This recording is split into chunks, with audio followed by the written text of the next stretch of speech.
Olá, alunos! O tema de nossa aula de hoje é Projetos Institucionais Interdisciplinares. Começaremos a nossa discussão com a relação da escola com a infância. A escola é uma invenção da modernidade. O autor Philippe Arrier indica que justamente quando a concepção de que o mundo adulto é separado do mundo da criança começou a vigorar, e também a ideia de que a infância é uma fase de preparação para a vida adulta, criou-se as circunstâncias necessárias para o surgimento da escola. Já Neil Postman irá indicar que é justamente o surgimento da escola que ajudará a demarcar o tempo e o lugar da infância. Assim, a escolarização será o tempo da infância, a infância institucionalizada, que vai ser mais longa do que em tempos pretéritos. Pensar a infância no mundo ocidental moderno é justamente refletir sobre as suas relações durante a escolarização e também as suas relações familiares. Assim, no mundo atual, na sociedade contemporânea, os processos educativos serão mais coletivos, os processos que irão formar as gerações mais novas.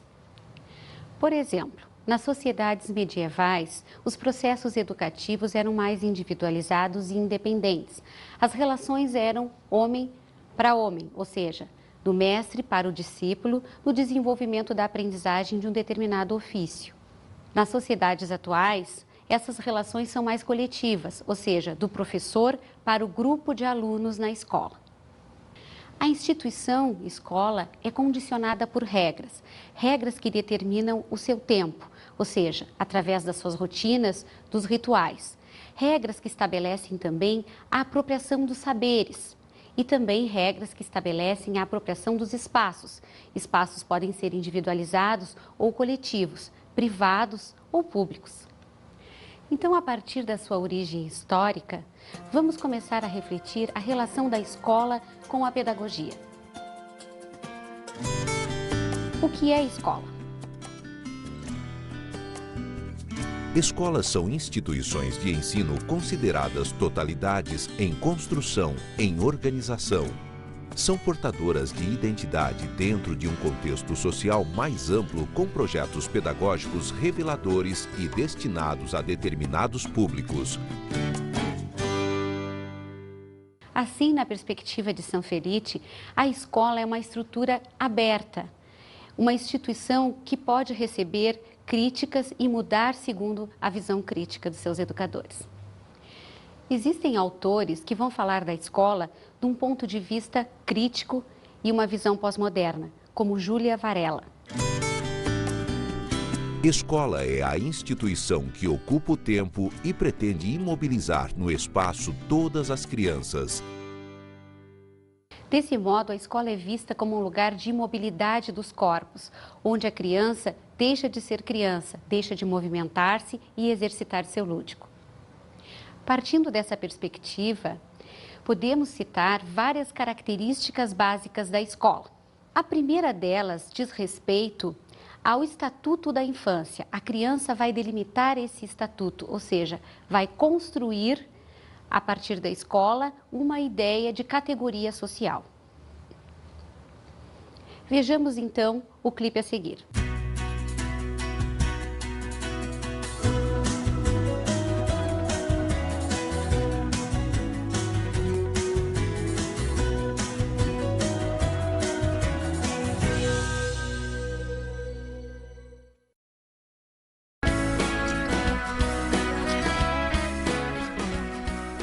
A criança e o adolescente têm direito à proteção da vida e à saúde. A criança e o adolescente têm direito à liberdade, ao respeito e à dignidade. A criança e o adolescente têm direito a ser criado e educado no seio da sua família. A criança e o adolescente têm direito à educação. A criança e o adolescente têm direito à informação, cultura, lazer, esportes, diversões e espetáculos.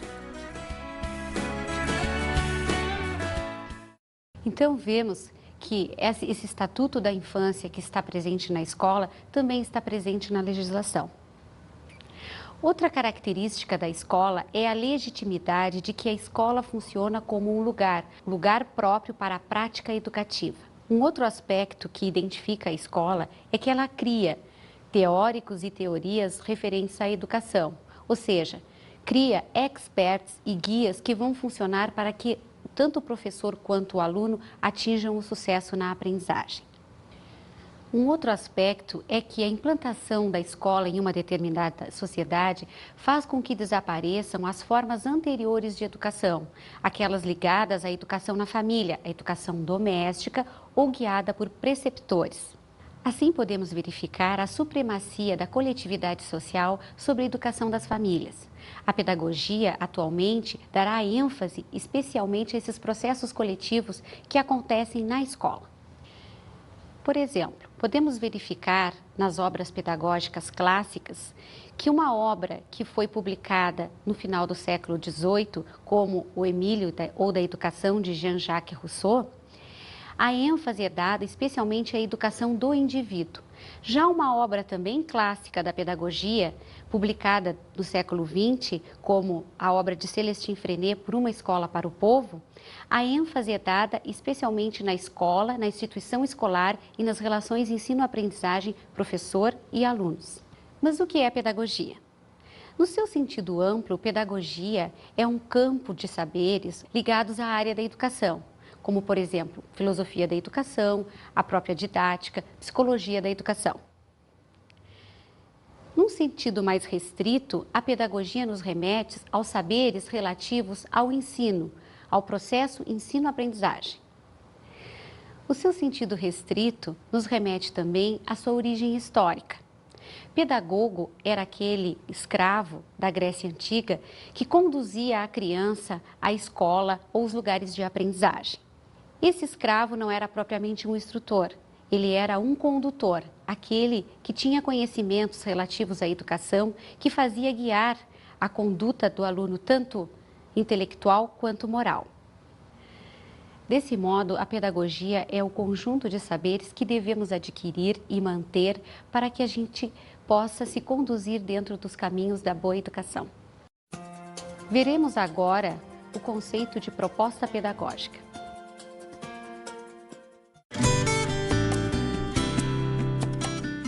Proposta pedagógica de uma escola é o que deve guiar, sob argumentos teóricos, as formas como a escola e os seus sujeitos se relacionam e o que pensam sobre as crianças e suas infâncias, as famílias, o ensinar e o aprender, seus objetivos e práticas.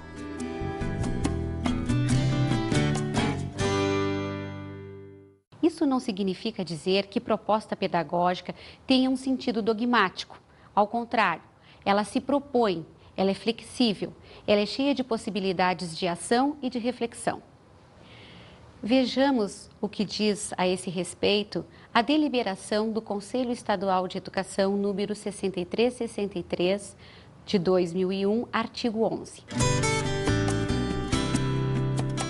Deliberação do Conselho Estadual de Educação do Mato Grosso do Sul, número 6363 de 2001.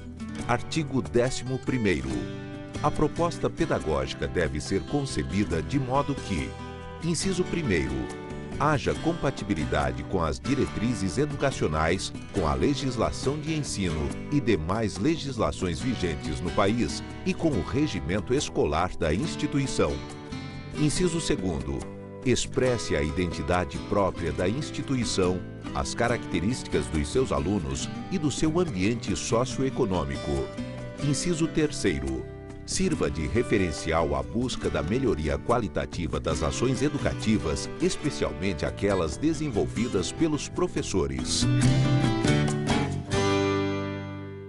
Embora essa deliberação seja do Conselho Estadual de Educação de Mato Grosso do Sul, ela serve de síntese para explicar a proposta pedagógica, ou seja, o conceito de proposta pedagógica que queremos dar ênfase nos projetos interdisciplinares.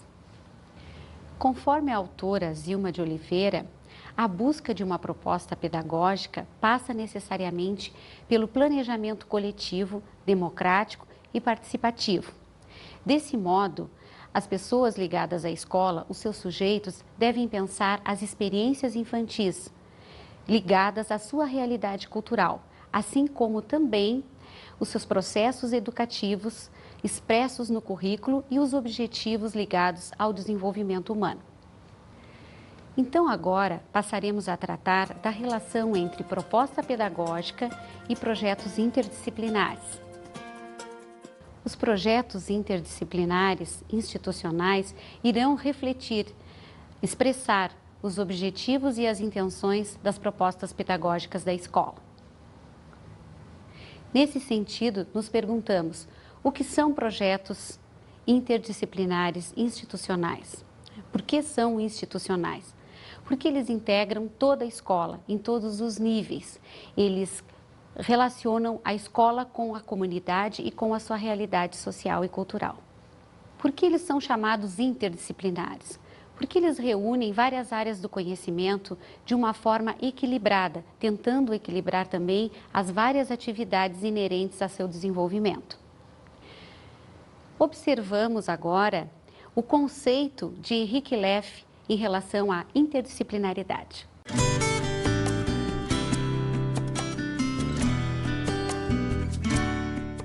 As ciências não se submetem sem conflitos e resistências a um projeto de integração proveniente de uma demanda externa, seja por um projeto educativo ou pela necessidade de resolver um problema prático. Sua possível integração depende de sua capacidade diferenciada para assimilar um saber ambiental complexo numa perspectiva comum de análise. Em muitos casos, a cooperação interdisciplinar transcende a integração dos saberes disponíveis, induzindo um processo de reorganização de conhecimentos, métodos e técnicas de diversas disciplinas que transformam seus conceitos e abrem novos campos de aplicação.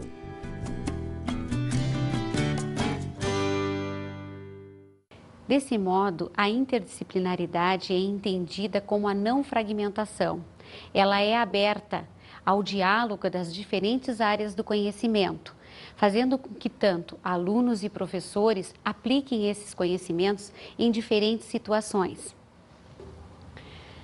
Em um projeto onde as crianças partem com o professor a uma excursão a um parque ecológico, por exemplo, elas não vão lá apenas para estudar ciências, aspectos da biologia. Elas também estudam várias outras relações, com áreas de conhecimentos diferenciadas. Elas podem fazer um mapa do local, podem também redigir um texto sobre isso. Enfim, vão estar dialogando com diferentes aspectos do conhecimento. Temos que lembrar também que projetos interdisciplinares são diferentes de pedagogia de projetos. Os projetos interdisciplinares têm como objetivo o desenvolvimento da proposta pedagógica. Esse desenvolvimento é pensado em primeira mão pelos professores e pela equipe dirigente da escola. Já a pedagogia de projetos se relaciona ao estudo aprofundado de um determinado tópico de interesse da criança ou das crianças através da pesquisa. Um outro aspecto a ser lembrado em relação aos projetos interdisciplinares é que, para ser interdisciplinar, ele precisa ser pensado pelo grupo de professores da escola e pelos dirigentes também. Não apenas pensado por um único professor ou por um coordenador da escola. Quando o projeto é pensado apenas pelo coordenador ou por um professor da escola, ele deixa de ser interdisciplinar e passa a ser multidisciplinar, ou seja, os professores de diferentes áreas do conhecimento é que vão se engajar na ideia que alguém propôs. Vejamos agora a relação entre proposta pedagógica, projetos institucionais interdisciplinares e a imagem da escola. Vejamos a seguir uma animação que exemplifica e ajuda no entendimento dessa relação.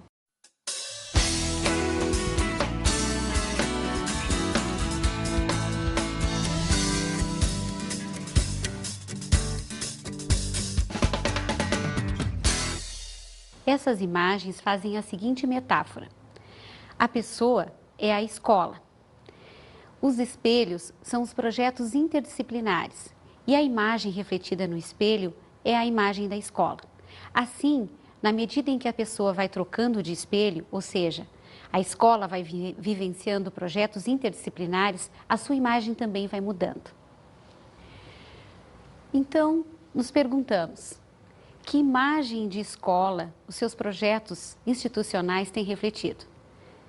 Será uma escola dinâmica e participativa, democrática, ou uma escola autoritária, rígida, disciplinadora? Desse modo, podemos entender que os projetos institucionais sempre fomentam uma imagem da escola, que esperemos que seja coerente com seus princípios filosóficos, educativos e sociais. Podemos exemplificar trazendo a ideia da escola montessoriana. Seus projetos institucionais vão estar de acordo com seu princípio de autonomia da criança. A escola montessoriana se caracteriza por ser um lugar onde o ambiente é pensado para a ação da criança. Nesse espaço, os brinquedos e os materiais estão ao alcance da criança, com prateleiras baixas acessíveis a elas. O projeto institucional tem que ter essa marca de interação entre as crianças e liberdade de escolha. Assim, um projeto que está sendo desenvolvido nesse tipo de escola, onde a criança vai construir um meio de transporte, como um ônibus ou um caminhão, ela vai ter a possibilidade de escolher materiais que irá confeccionar o seu trabalho. Ela vai ter também liberdade de interagir nesse espaço, podendo, juntamente com os seus companheiros, fazer essa montagem, escolher cores, escolher formas, enfim, ter autonomia no trabalho. Veremos agora os conceitos de identidade e linguagem institucional. A imagem é um dos meios mais valiosos de expressão da cultura humana. Ela teve seu início nas pinturas pré-históricas, nas pinturas rupestres. E hoje em dia ela possui sinais que são reconhecidos e propagados no mundo inteiro, quase uma linguagem universal. Essa explosão de imagens que assistimos no mundo atual se deve à importância que as pessoas dão a elas na contemporaneidade. Isso se deve ao fato de que a imagem é integração, é junção de duas partes separadas e opostas, o real e o ideal. A primeira impressão de uma pessoa ou de uma instituição se dá através de um estímulo visual. Esse estímulo visual torna-se uma marca, uma identidade tanto da pessoa quanto da instituição. E a escola não poderia ser diferente. A instituição escola também possui uma marca, uma identidade, que oferece oportunidades para que as pessoas possam usufruir das características dessa identidade. Também é a identidade que vai demarcar as diferenças entre as diferentes instituições, entre as diferentes escolas, e também vai ditar o estilo de comunicação que essa escola tem com a comunidade e com a realidade social circundante. Essa identidade institucional ela é tão individualizada que podemos compreendê-la a partir da citação de Benedito José Pinho. Uma instituição é como uma pessoa comunica-se e tem estilo próprio. Esse estilo se apresenta na forma de se mostrar ao público e a maneira com que se comunica com a comunidade representa a sua linguagem institucional. Um exemplo de estilo de linguagem institucional é justamente a abertura da escola em relação à participação dos pais. No momento em que a escola se mantém aberta a essa participação, ela aceita os pais, ela acolhe os pais na escola, ela está demonstrando um estilo de linguagem, um estilo de interação. Também, o espaço físico da escola pode ser um exemplo de linguagem institucional.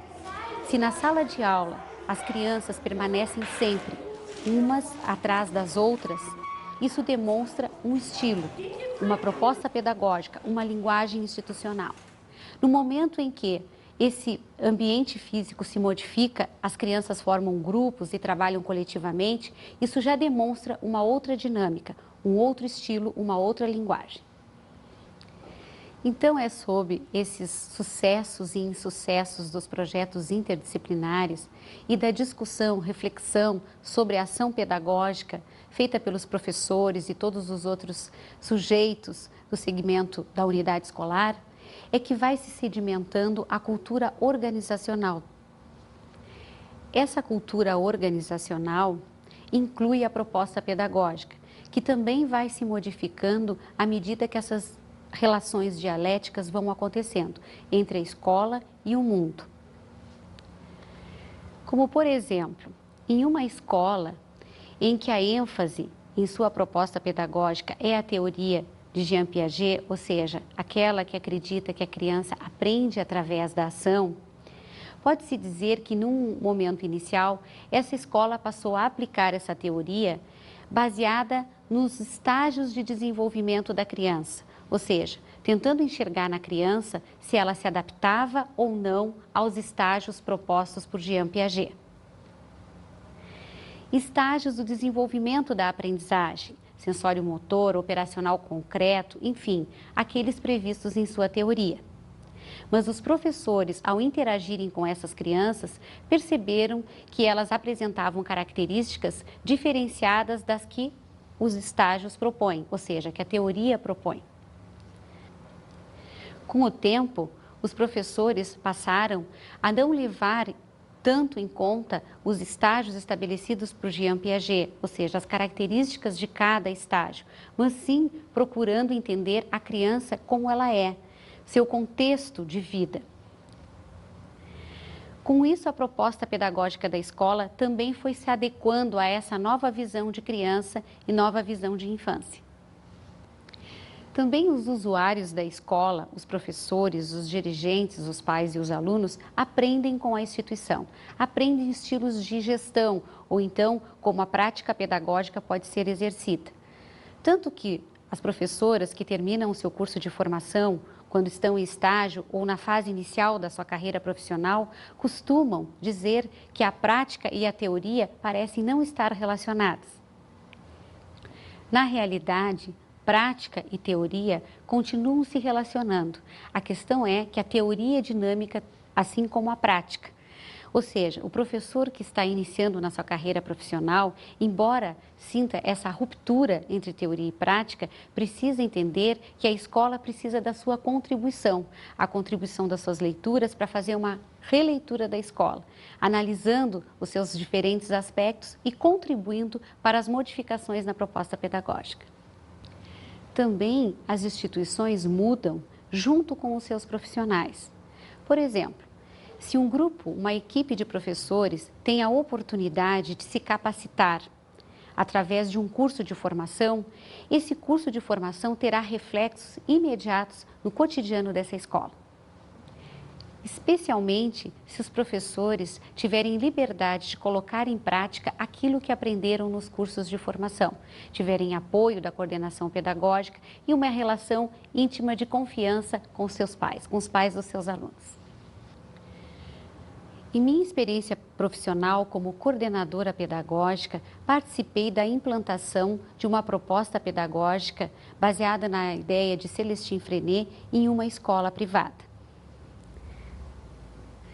Nessa implantação foram repensados os espaços e os projetos institucionais da escola a fim de dar conta dos princípios educacionais de Freinet, especialmente pautado na questão da autonomia, da cooperação e da solidariedade, assim como da responsabilidade e do compromisso da criança com os seus companheiros e com um trabalho bem feito. No segundo momento, começamos então a repensar a prática pedagógica e os projetos institucionais para dar conta das técnicas Freinet, que são várias: o jornal escolar, a correspondência escolar, as aulas passeio, enfim. Os professores se organizaram no sentido de criar esses projetos institucionais de forma coletiva e fazer assim valer a pedagogia Freinet no cotidiano da escola. Uma das técnicas Freinet bastante utilizada em sua pedagogia e que foi inserida no cotidiano da escola foi a correspondência escolar, que se iniciou basicamente na troca de pequenos bilhetes entre as crianças. Semanalmente, as crianças da turma trocavam correspondências entre si. O que fomos observando é que essas correspondências começaram a ser cada vez mais ampliadas, aumentando também a produção textual da criança, ou seja, a sua capacidade de escrita. Depois de algum tempo, passou-se então a fazer correspondências escolares entre as turmas, entre os diferentes alunos das diferentes séries. Com isso, as crianças passaram a ter um contato e um vínculo mais estreito com colegas de outras turmas. A partir disso, também foi criando-se oportunidade para que as crianças se correspondessem com outras crianças de outras escolas Freinet. Assim, pudemos trocar experiências, projetos institucionais e relatos que envolveram todo o ambiente da escola. Um projeto interdisciplinar, ele deve levar em consideração o aspecto de permanência. Se ele vai traduzir uma proposta pedagógica, ele não pode ser efêmero. O professor e toda a equipe deve insistir no projeto, deixá-lo cada vez mais complexo, enfim, aprofundado.